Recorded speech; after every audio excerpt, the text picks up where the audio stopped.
Hello and welcome to Butler-HQ, and today I'm going to be showing you how to change the mileage on your BMW E34. Now, I'm not talking in the illegal way. I'm talking about if you've changed your cluster and you want to change the miles into a new cluster.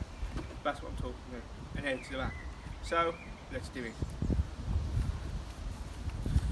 At the back of your cluster, up a bit, you'll see this blue mileage holder.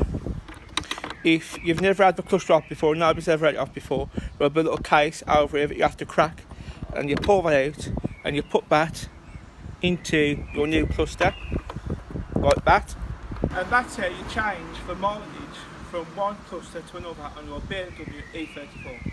If you got this content, please like, subscribe and comment. But until next time, thanks for watching.